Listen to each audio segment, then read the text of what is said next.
balloon of positivity and the weight of negativity. Okay, so another way I might see this, okay, is having this as so positive and negative thinking. Okay, I'm in here, okay, in the basket, in the balloon, okay, and I want to get over here. Okay, you can just about see this rather large obstacle in my way. Now this barrel of negativity under here is going to keep me flying low.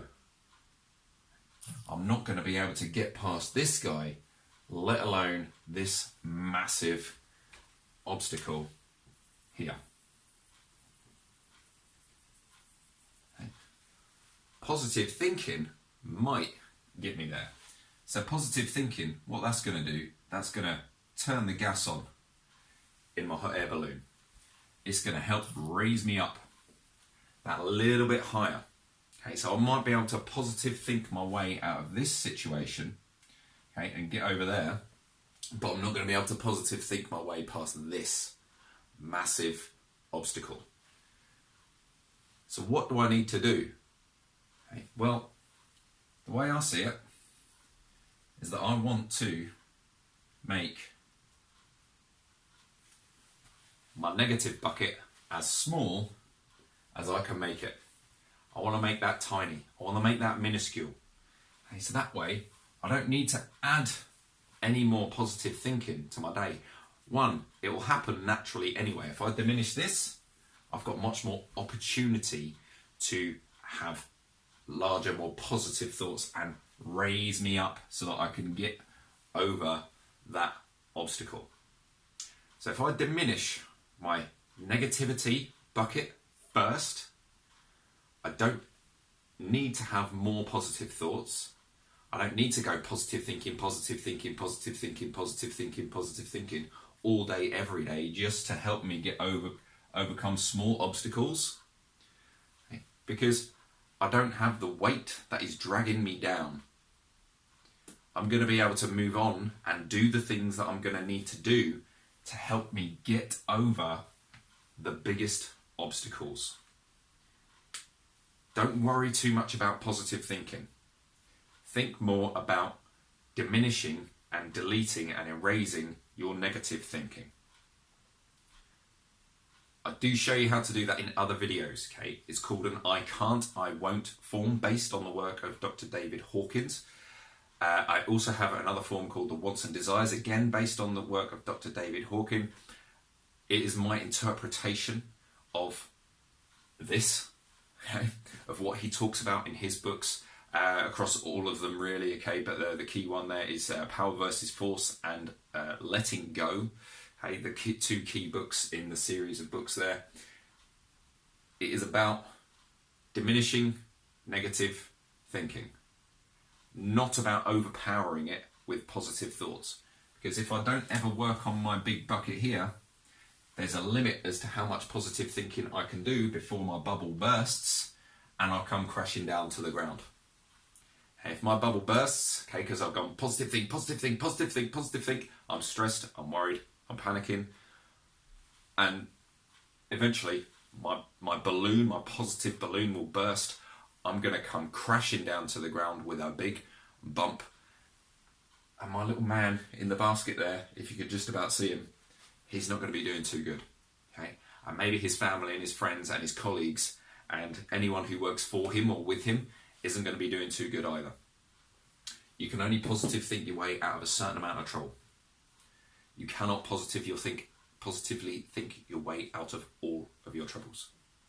Best way to deal with it is to look at the negative first, so that you need less positive thinking to get you over your hurdles. Some people would call this resilience. I don't. Okay, I'll call this letting go. This is called letting go. We want to let go of the things that are holding us back. If it was a bag, if your problems were a bag, you'd put them down and walk away. But they're not, they're inside you. Okay, you can't just go, okay, and get rid of them and walk away. There's the image of, this guy and this girl meet, or girl and girl, or guy and guy, or whoever, okay? They meet, and what they've done is they've both put their baggage down at opposite corners of the room. They've gone, haha, I love you, I love you, I love you, I love you, this is amazing, hold on a minute. I'm going to go pick up my baggage. I'm going to bring that back. And maybe that's 3 months, maybe that's 6 months, maybe that's 5 years away. But they go pick up their baggage again. And they go, I hate you, I hate you, I hate you, I hate you, I hate you. Okay? And things all go wrong. Okay? Because they're just bickering, because they haven't dealt with their baggage. But because they've just left it there and walked away for a while, and eventually you come back to it, because we like familiarity. But if we were to go, okay, I'm going to leave my baggage there. This is what we're doing here. Okay, this is my baggage. Okay, I'm going to leave my baggage there, but not only am I going to leave my baggage there, I'm going to chuck petrol all over it and light the bastard on fire so that I cannot get back to it. I might still pick up other negative things later down the line, but I don't have all that old shit over there. Okay? I still might have some things with me. Okay, maybe I've got a bum bag on, okay, instead of a big rucksack. Okay? Maybe my pockets are full of nasty shit as well, okay, that I need to get rid of, okay, but it's much smaller, it's much easier to deal with, okay, and I can deal with it another time. And at some point, I'll be able to go, okay, empty my pockets, I'm going to burn all that stuff too. And then I'm going to get rid of my negativity bucket, and I'm going to go on and soar to the highest heights and do all the things that I want to do and achieve all the things that I want to achieve. Because I've let go of my negative stuff. Tony Hawks, I nearly called him. He's not a skateboarder, okay? Oh, Tony Hawk. Tony Hawks is a writer. Anyway, Tony Robbins talks about limiting beliefs, okay? Limiting thoughts, junk. We don't want this junk. It doesn't do anything for me. It might give me some sort of pleasure in complaining, okay? In staying stuck. I might enjoy the stuckness process and telling people how stuck I am all the time and how much pain I'm in all the time, how poor I am all the time. There might be pleasure in that, and that's why we don't get rid of it. That's why we don't look at this stuff. Or it's painful to look at, because it might be you were abused as a child. It might be you were beaten up and bullied. It might be that you had some sort of really bad experience, car crash, okay, parents died when you were young, okay, something else horrific happened in your life, okay, we might not want to look at it, okay? But if you look at the emotion rather than a situation or an event, you can detach away from the bad event, okay, and look at the emotion only. That's what I teach, that's what David Hawkins was kind of about, okay, so you kind of take a snapshot of the situation. What did I feel? What did I feel? I don't want to relive the event, because reliving the event is just going to make me feel worse. Reliving the event is going to make me feel worse. If I look at the emotion, find out where that is, how do I deal with that? Hey, I can let go of the emotion.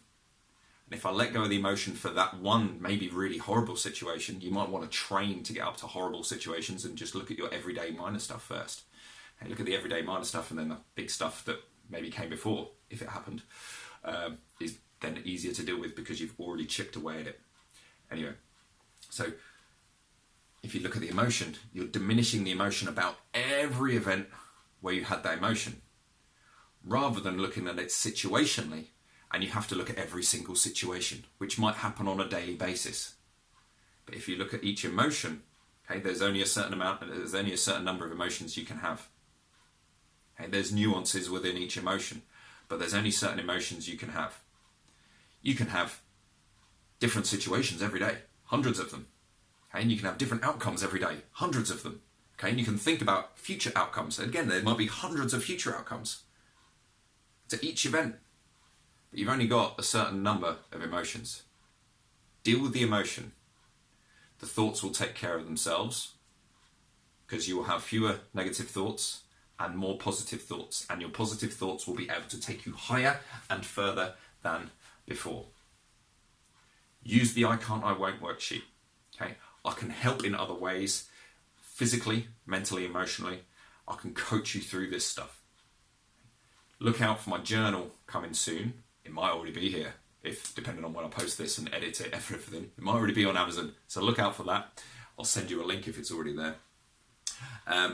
Because that is where this stuff is. Okay, I want to help you change your life, okay? And emotions are the place to do it. Use the situation, find the emotion. It might be a big situation, it might be a small situation. Whatever it is, there's only a finite number of emotions you could have felt. Look at the negative ones. What did I want to feel instead? Okay. Replace the two. The I can't, I won't worksheet will help you do that.